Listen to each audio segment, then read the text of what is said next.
And the honest truth to me is simple, that we can accuse each other, we can point fingers. The question is, who is actually better off?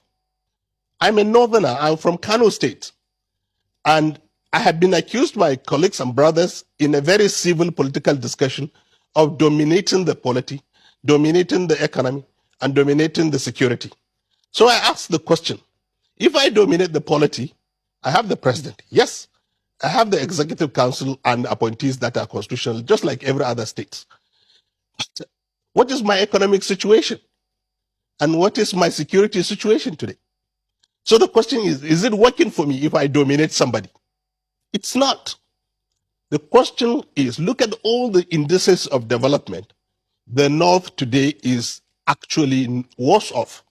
Security, education, prosperity, development, I don't know. What have you? The North is not very well positioned. In fact, other parts of the country that have been pushed off in opposition space have managed to organize themselves into a survival mode and come up with a credible economic and development model.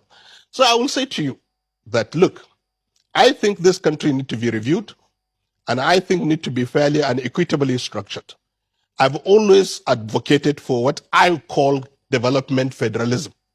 Development federalism, in my view, is a consensus by the 6 regions and Abuja to create a development template over time and devolve power gradually to the regions and to the states. The truth of the matter is we all need to go back to our states. If all the states are working, the federation will be working, because development is not in isolation. Everywhere you go is either a local government or the state. So if you devolve power to the local government and to the states, and then create an economic investment template in the form of development federalism, which basically bring the potential of South-South to be an oil and gas hub in Africa, we will stop importing petroleum products. We will stop importing things that we should be exporting, and we will become net exporters of that product. The Southeast, we all know, are very ingenious people with technology, manufacturing, and trading. Please, let us invest heavily. Let us leverage on our resources to and raise the capital to invest heavily in manufacturing so that we don't import things from India. We don't import things from China.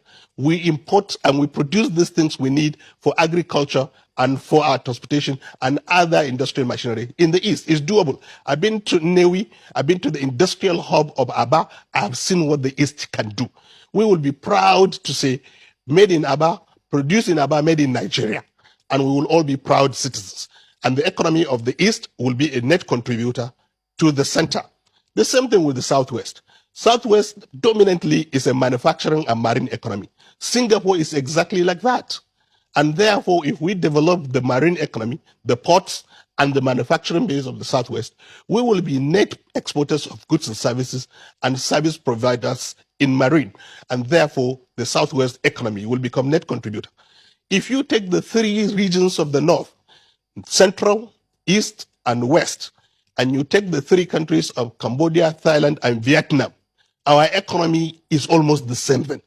So, and these countries are booming individually. If you invest today in these regions in agriculture, agro-processing, and organized market with the standards for export, standard for feeding Africa, we're even lucky that the African Continental Free Trade Agreement is in effect. We have the whole of African market to ourselves and the world. We will be one of the richest regional zones in Nigeria. Therefore, the North will now become net contributor to the center. And Abuja can maintain our sovereignty, can maintain our identity, can maintain our defense, can maintain our currency, and we raise the flag. Now I am saying honestly, the structure of this country is not working. I don't want to be accused even when I am suffering. I want my people to wake up and rise up and feel proud, just like every other Nigerian will feel proud when that sense of ownership is created. We should review. After all, the amalgamation has expired, and the constitution is to be reviewed by the National Assembly. So the question is, what is the process? Now, there are 3 different dynamics going on. The first one is the National Assembly has set up a very, very credible committee reviewing constitution. The question is can they change Nigeria to a point where they can change the such that the structure can say, we don't want two bodies in the National Assembly? Can they do it? We want to save cost and have only one unicameral body. Can they do it? So can they meet the aspiration of this change?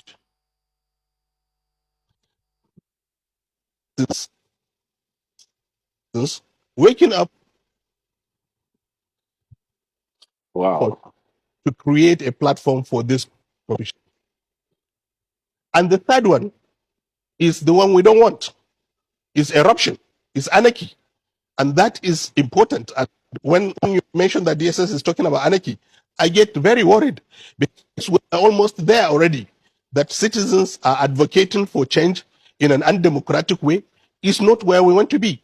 So the government of today should actually honestly review its position, and the National Assembly, as I said, with the political parties, both PDP and APC as the major parties and other parties, to sit down and say, how do we do this peacefully? We all love each other. We all are Nigerians. We all respect each other. At individual level, we all have friends across the whole country.